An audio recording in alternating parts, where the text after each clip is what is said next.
Yes, പ്രിയപ്പെട്ട പ്രേക്ഷകരെ, വടക്കൻ കേരളത്തിൽ നിന്ന് നമ്മൾ നേരെ ഇങ്ങ് തെക്കൻ കേരളത്തിലേക്ക് വരികയാണ്. ഇനി പ്രധാനമായും നമുക്ക് പരിശോധിക്കാനുള്ള വളരെ പ്രധാനപ്പെട്ട ഒരു ജില്ല അത് ആലപ്പുഴയാണ്. കഴിഞ്ഞ തദ്ദേശ തെരഞ്ഞെടുപ്പിൽ ഏതാണ്ട് 8 പഞ്ചായത്തുകൾ NDA സ്വന്തമാക്കിയ വലിയ രീതിയിൽ തന്നെ NDAക്ക് ആത്മവിശ്വാസം നൽകുന്ന ഒരു മണ്ണാണ് ആലപ്പുഴയുടെ മണ്ണ്. അവിടെ ഏറ്റവും പ്രധാനപ്പെട്ട പോരാട്ടം നടക്കുന്ന വളരെ ശ്രദ്ധേയമായ ചില മണ്ഡലങ്ങളുണ്ട്. അതിലൊന്ന് ഹരിപ്പാട് തന്നെയാണ്. സ്വാഭാവികമായിട്ടും ഹരിപ്പാട്ടെ സന്ദീപ് വചസ്പതിയുടെ ഒരു വരവോടുകൂടി തന്നെ ഇവിടെ വലിയ രീതിയിൽ തന്നെ ആവേശം വാനോളം ഉയർന്നിട്ടുണ്ട്. ഒപ്പം ഒരുപാട് വർഷത്തെ CPM ബന്ധം ഉപേക്ഷിച്ചുകൊണ്ട് ഒരു പക്ഷേ രാഷ്ട്രീയ എതിരാളികളുടെ പിന്തുണ തേടിക്കൊണ്ട് G. സുധാകരൻ അമ്പലപ്പുഴയിൽ മാറ്റുരയ്ക്കുന്നു. ആലപ്പുഴയിലും വലിയ രീതിയിൽ തന്നെ ആ പോരാട്ടം കടുക്കുന്നൊരു കാഴ്ചയാണ് ഈ അവസാന നിമിഷവും കാണുന്നത്. ഒപ്പം കായംകുളത്തുമൊക്കെ ചെങ്ങന്നൂരുമൊക്കെ വലിയ പോരാട്ടമാണ് നടക്കുന്നത്. വിശദാംശങ്ങൾ അവസാന നിമിഷത്തെ വിലയിരുത്തലുമായി സുധീഷ് ഗോപാൽ ഞങ്ങൾക്കൊപ്പം തത്സമയം ചേരുന്നുണ്ട്. സുധീഷ്, ഇവിടെ സേഫ് അല്ല സജിയേട്ട എന്ന് രമേശ് ചെന്നിത്തലയ്ക്ക് പറയേണ്ടി വരുന്നു സന്ദീപ് വാചസ്പതിയുടെ വരവോടുകൂടി. എങ്ങനെ വിലയിരുത്താം അവസാനത്തെ ആ കണക്കുകൂട്ടലുകൾ എത്രത്തോളം?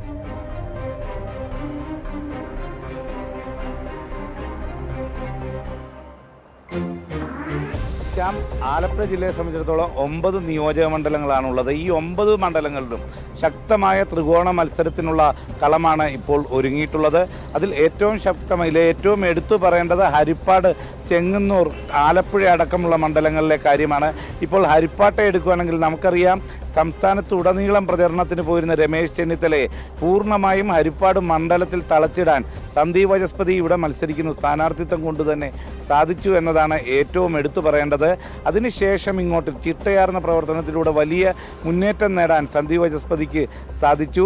അതിൻ്റെ ഫലമായി BJPക്ക് NDAക്ക് വേണ്ടി പ്രവർത്തിക്കുന്നവരെ, ഇതിലേക്ക് പുതിയതായി എത്തുന്നവരെയൊക്കെ ഫോണിൽ വിളിച്ച് പോലും ഭീഷണിപ്പെടുത്തുന്ന, ഇല്ലെങ്കിൽ MLA ഓഫീസിൽ വിളിച്ച് ഭീഷണിപ്പെടുത്തുന്ന തരത്തിലേക്ക് ഉള്ള സംഭവങ്ങൾ ഉണ്ടാകുന്നു. ലോട്ടറി കാശ് കൊടുത്ത് വാങ്ങിയാൽ BJP പ്രവർത്തകർ ലോട്ടറി വാങ്ങി കാശ് കൊടുക്കുന്നതിൻ്റെ പോലും ദൃശ്യങ്ങൾ പകർത്തി പണം കൊടുത്ത് വോട്ട് വാങ്ങുകയാണെന്നുള്ള കുപ്രചരണങ്ങൾ നടത്തുന്നു. ആ രീതിയിൽ വലിയ ഭീതിയിലേക്ക് മറ്റു മുന്നണികളെ എത്തിക്കാൻ സാധിച്ചിട്ടുണ്ട്. നമുക്കറിയാം, കഴിഞ്ഞ ലോക്സഭാ തെരഞ്ഞെടുപ്പിൽ 48,000-ലധികം വോട്ടുകൾ ശോഭാ സുരേന്ദ്രൻ സ്വന്തമാക്കിയ മണ്ഡലമാണ് ഹരിപ്പാട് നിയോജക മണ്ഡലം.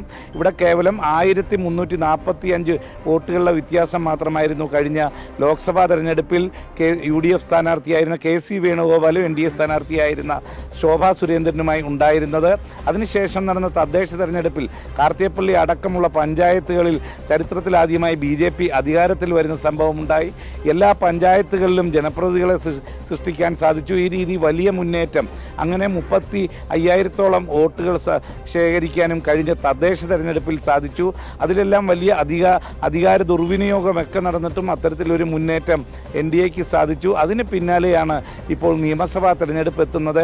നമുക്കറിയാം, വലിയ രീതിയിലുള്ള പ്രശ്നങ്ങൾ, വികസന പ്രശ്നങ്ങൾ അടക്കം നിലനിൽക്കുന്ന ജില്ലയാണ് ആലപ്പുഴ.